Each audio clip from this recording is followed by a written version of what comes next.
아무리 세상이 어둡고 인생길이 캄캄해도 빛 대신 예수님이 빛을 비춰주시면 길이 환하게 밝아지고 인생길은 열리게 되어 있습니다. 인류의 구원자 되신 예수님께서 오셔서 하신 일은 죄와 절망과 죽음의 흑암에 빠져 고통 가운데 살던 사람들에게 빛을 비춰 살 길을 열어 주었다는 것입니다. 예수님께서 그 모든 것을 십자가를 통해 이루어 주셨습니다. 우리는 그 사실만을 믿고 누리면 되는 것입니다.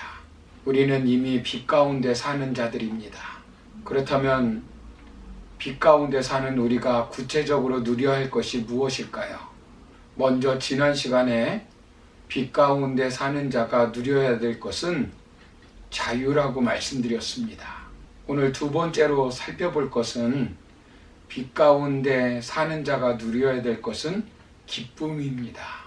본문 3절을 보시면 주께서 이 나라를 창성하게 하시며 그 즐거움을 더하게 하셨으므로 추수하는 즐거움과 탈취물을 나눌 때의 즐거움같이 그들이 주 앞에서 즐거워하노니라고 말씀합니다. 여기 즐겁다는 단어가 4번 반복해서 언급하고 있습니다. 웃을 일도 없고 웃을 수도 없는 백성에게 기쁨을 주셔서 기쁘게 해주신다는 것입니다. 4절 이하에서는 기뻐할 수 있는 이유에 대해서 말씀하고 있습니다.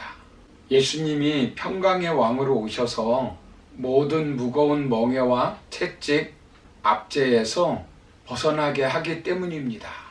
예수님을 모시고 사는 사람에게 나타나는 현상은 기쁨이 생기는 것입니다. 주를 만난 모든 사람은 기쁨을 얻게 됩니다. 천사가 예수님이 탄생하셨을 때 무엇이라고 말씀했습니까? 누가복음 2장 10절을 보시면 보라 내가 온 백성에게 미칠 큰 기쁨의 소식을 너희에게 전하노라 라고 말씀합니다. 동방 박사들이 예수님의 탄생을 보고 기뻐하고 기뻐하였습니다. 마리아도 예수님의 잉태의 소식을 듣고 기뻐했습니다. 예수님을 모신 모든 사람에게는 기쁨이 회복됩니다. 기쁨에도 쟁취하는 기쁨과 이미 주어진 기쁨을 누리는 기쁨이 있습니다. 쟁취하는 기쁨은 성취의 기쁨입니다. 승리해서 기쁘고 소유해서 기쁘고 합격해서 기쁘고 사랑받아서 기쁘고 인정받아서 기쁘고 돈을 벌어서 기쁘고 명예를 얻어서 기쁜 것과 같이 욕구가 충족되어 기쁜 것입니다. 물론 이 기쁨도 좋은 것입니다. 그러나 이런 기쁨은 욕구가 충족될 때 기뻐하는 것입니다. 욕구를 실현하지 못하거나 받은 것을 상실하면 금방 슬퍼지게 되어 있습니다. 이 욕구가 실현되지 않으면 슬퍼하고 절망하고 비관하고 좌절하고 더 심하면 스스로 자살도 합니다. 대부분 이 기쁨은 오래가지 않고 감각적입니다. 더욱이 도덕성을 가지지 못할 때는 죄가 되고 후회와 공허만 남게 되는 것입니다. 그러나 누리는 기쁨은 이미 이루어 놓은 것으로 기뻐하는 것입니다. 이것은 신앙인들에게만 주신 특권입니다. 예수님 그분을 기뻐하는 것입니다. 주시는 것만 보고 기뻐하는 것입니다. 이미 구원을 이루어 놓으신 분을 기뻐하고 이미 죽음의 문제를 해결해 놓으신 분을 기뻐하는 것입니다. 그런데 사람들을 보면 하나님보다 하나님이 주시는 선물만 보고 기뻐하는 사람들이 있습니다. 그것은 온전한 기쁨이 아닙니다. 사랑하는 사람을 만났을 때 그 사람을 만나는 그 자체가 기쁨이 되지 않습니까? 밥 먹을 것, 차 마실 것을 보고 기뻐합니까? 주님 자신을 기뻐하는 것은 아무도 빼앗을 자가 없는 기쁨입니다. 이 기쁨은 승리해도 기뻐할 수 있고 실패해도 기뻐할 수 있는 기쁨입니다. 병들어도 기뻐할 수 있고 건강해도 기뻐할 수 있는 기쁨입니다. 감옥에 가도 기뻐할 수 있고 핍박을 받아도 기뻐할 수 있는 기쁨입니다. 사도행전을 보십시오. 부활하신 주님을 만나고 난 후에 그들의 삶이 어떻게 달라졌습니까? 그들은 예수님께 경배를 드린 후에 기쁨에 넘쳐서 예루살렘으로 돌아갔습니다.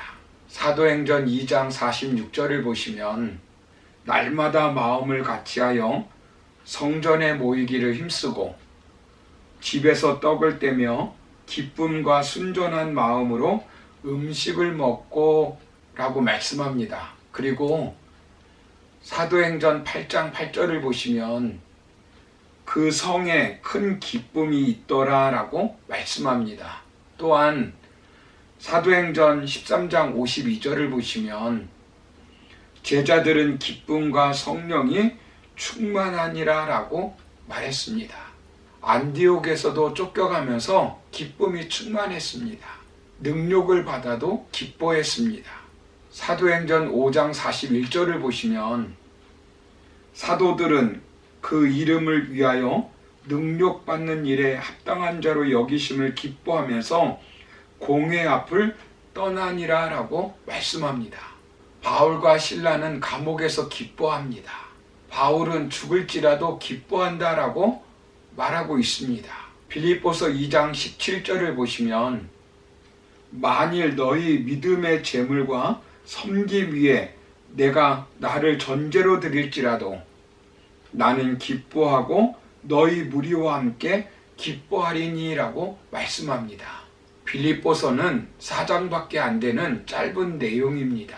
그렇지만 빌립보 안에는 놀라운 진리와 교훈이 보석처럼 빛나고 있습니다. 특히 빌립보서의 특징은 기쁨의 편지라고 할 수 있습니다.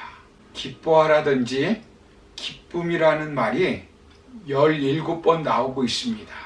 바울은 빌립보서를 로마 옥중에 있을 때 기록하였습니다. 그는 자유를 빼앗겼고 그 환경은 열악하기 그지없었습니다. 그런데 바울은 빌립보서 4장 4절에서 주 안에서 기뻐하라 내가 다시 말하노니 기뻐하라 라고 말씀합니다. 옥중에 갇힌 사람이 감옥 밖에 자유를 누리고 있는 사람들에게 기뻐하십시오. 내가 다시 말하노니 기뻐하십시오. 아무것도 염려하지 마시고 감사함으로 하나님께 아뢰십시오 라고 말하는 것은 결코 쉽지가 않습니다. 스데반 집사는 돌에 맞아 죽으면서도 천사의 얼굴을 하고 죽었습니다. 마게도냐 교회는 환난의 많은 시련과 극한 가난 가운데서도 기쁨이 충만했습니다. 왜 그렇습니까? 부활하신 주님을 만났기 때문입니다. 바울은 데살로니가 전서에서 신앙인의 3대 삶의 지침을 말합니다. 그것은 항상 기뻐하라, 쉬지 말고 기도하라, 범사에 감사하라.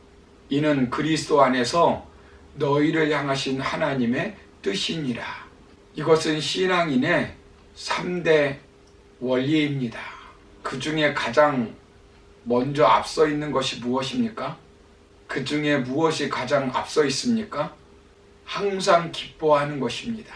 소요리 문답에서 사람의 제1된 목적이 무엇입니까? 하나님을 영화롭게 하고 영원토록 그를 즐거워하는 것입니다.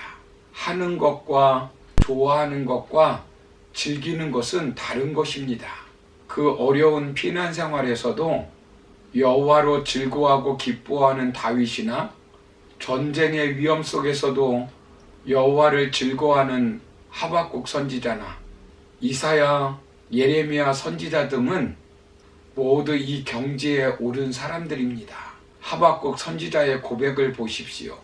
하박국 3장 17절부터 19절을 보시면 비록 무화과 나무가 무성하지 못하며 포도나무에 열매가 없으며 감람나무에 소출이 없으며 밭에 먹을 것이 없으며 우리의 양이 없으며 외양간에 소가 없을지라도 나는 여호와로 말미암아 즐거워하며 나의 구원의 하나님으로 말미암아 기뻐하리로다.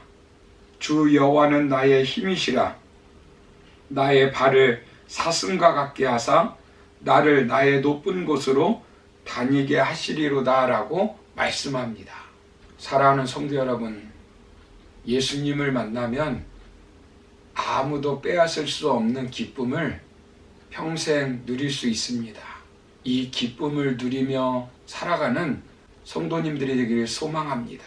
돈으로 기뻐하고 명예로 기뻐하고 권력으로 기뻐하고 사업 성공으로 자식 잘 되는 것으로 성취로 기뻐하는 것으로 끝나지 말고 주님으로 기뻐하는 삶을 회복해야 합니다. 여러분들은 지금 주님으로 인하여 기뻐하며 살고 있습니까? 빛 속에서 사는 우리가 누려야 될 것은 기쁨이라는 사실입니다. 그러므로 빛 대신 주님으로 말미암아 참된 기쁨을 누리며 살아가는 저와 여러분 다 되기를 주님의 이름으로 축원합니다. 감사합니다.